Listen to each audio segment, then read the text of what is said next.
everybody, welcome and welcome back to my channel. How are you all doing? Hope you all are doing great. Thank you so much for stopping by today. If you're new here, my name is Amarachi and I welcome you to this channel. And to all my returning subscribers, thank you so much for always coming back to watch my videos. Yes, on today's episode we'll be doing another street wahala. Yes, street wahala is something amazing that I started recently on this channel, but we'll just come and talk about things that are going on in the world at large. We're not just coming here to talk about them for the sake of gossiping or all of that, but so we can learn one or two. And today we'll be talking about human brutality. So today we'll be talking about this certain family that they are based in America. They're actually Americans. The story would have it that the girl's parents did not accept the relationship because the guy was way older than her. So they were like, no, you're too young for this guy.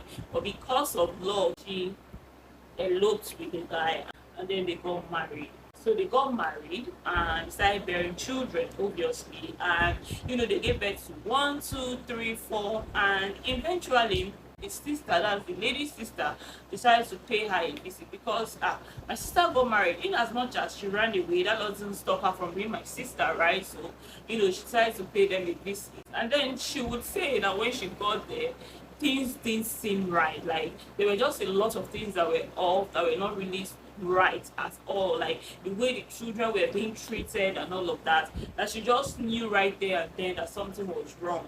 So she would say that she noticed that the children would always take permission whenever they want to do anything. They want to drink water, they will take permission. They want to go sleep, they will take permission. They want to go ease themselves, they will take permission for every freaking move that they made. And then she was like, no, this is not normal, because obviously she's married and she has her own kids, and she know that no, even someone that is not married, even me, I'm not married, but hearing this story, I'm like, no, I know that something is definitely off. She had to voice out that they were like, you know what, you'll stay here, you can stay, that it's time to go. And then she left. And when she left, she cut off all communications with them. Like she wasn't communicating, like they didn't know. So the children literally didn't know anything about extended family. Mind you, this family, they keep going from state to state. Maybe when they stayed in this place and they notice that people are beginning to notice, they tend to move to another state and all of that. And these children were being maltreated. Like you need to see the way they were looking when they rescued them. And then eventually the sibling, one of the siblings, overheard the parents saying that they want to relocate to another state, and then that was when she knew that she had to do something, because according to her, if they had left that place, a lot of them would have died. But the younger ones were looking so sick, like malnourished. These parents will starve them, we shame them to their beds and all of that. And she told her elder sister that the elders, that they really need to do something and run away. And eventually they planned out something. The good news is they were able to escape from the house. Now, how did they do that? So the elder brother used to have this phone. I really do not know how he was able to get that, because they would say that they don't go out. The parents doesn't allow them to leave the house. They don't even know how outside looks like. Like they were always indoors, like 24 hours. You understand? And we saw all of this when the video came out and everything. So they were able to plan out an escape. They went through the window and all of that, and she used the brother's phone to dial 911. And the police would say that when the girl called, hey, this part scared me. And when the girl called, they legit thought it was a 2-year-old that was talking. This is a 17-year-old lady that was sounding like a 2-year-old child.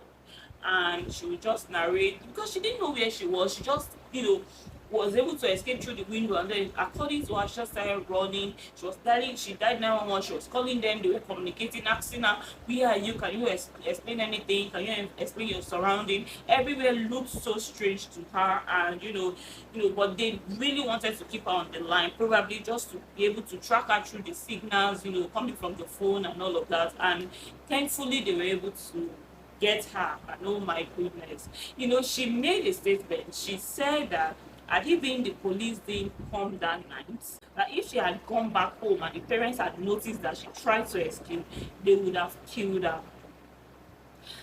And I'm like, what manner of parents like would do such to their children? Like when I saw this story, when I watched the video, I was speechless because I just couldn't understand the motive behind the parents, their actions and everything.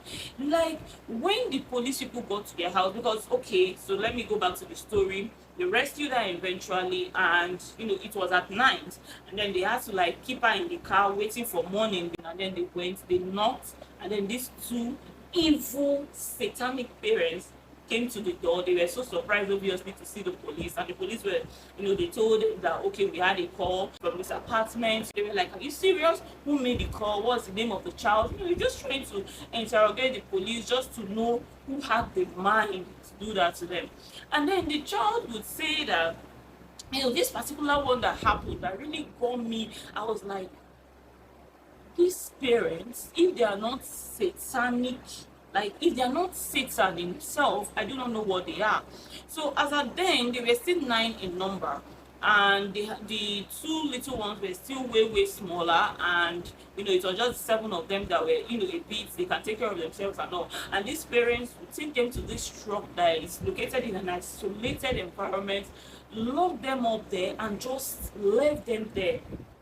And then they would come once every week to give them probably water that won't go around, food, and the food might just be chips, ketchup and all of that. And I'm like, what manner of satanism? Because I just couldn't understand what else to call this particular treatment.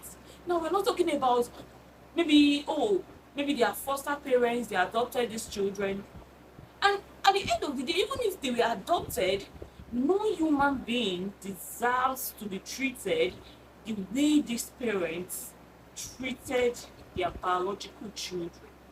Like this woman legit carried these children in her womb for 9 months and gave birth to them. And I'm like, see, we hear about things that goes on in this world, and we just cannot, we can't begin to fathom. Like, when you just sit and you be like, something like this happened. And the truth is, I didn't mean I just heard it.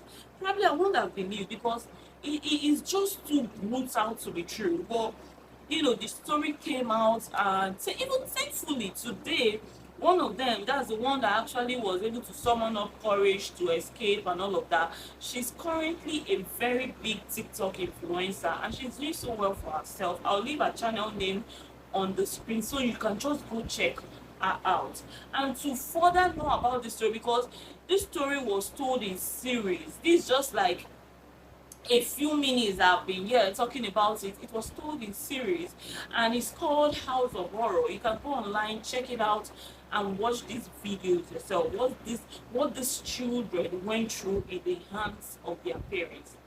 But thankfully today, those parents, they are locked up for life. They will never see the light of day again, like except inside the prison, obviously. And these children are safe. And this really got me thinking, and I'm like, this is just the one we saw. A whole lot of people are going through a whole lot in the hands of their parents, their siblings, we can actually do better as human beings. We can do better. Let's learn to treat others with respect, with love. I'm talking to you that have a house help and you think you can treat her the way you desire because she's a help. No, you're wrong. I'm talking to you that adopted a child and you think you can do whatsoever. I'm talking to you molesting a child. It's so wrong. Human beings deserve to be treated right. So go out today and treat someone right. See, this story actually got to me, and I brought it here so we can just talk about it and learn to have human sympathy. I'm so glad that these children are well. The last 5 of the children are currently in foster homes that are being well taken care of, and then the older ones are currently living together in an apartment and they are doing well for themselves. So yeah guys, that's it for today's video on street wahala. Before I go, do you have your voters card? Are you ready to cast your vote? I'm talking to my Nigerian viewers now.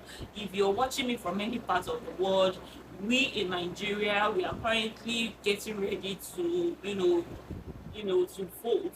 Our elections are fast approaching, and yeah, I just want to encourage everyone in Nigeria to keep a positive mindset and be ready to go out and cast their vote. And please vote right, because the future of Nigeria is in our hands. And how Nigeria is going to be in the next 4 8 years, we are going to determine that. Thank you so much for watching. Don't forget to like this video, subscribe if you haven't, and until I see you all in my next video,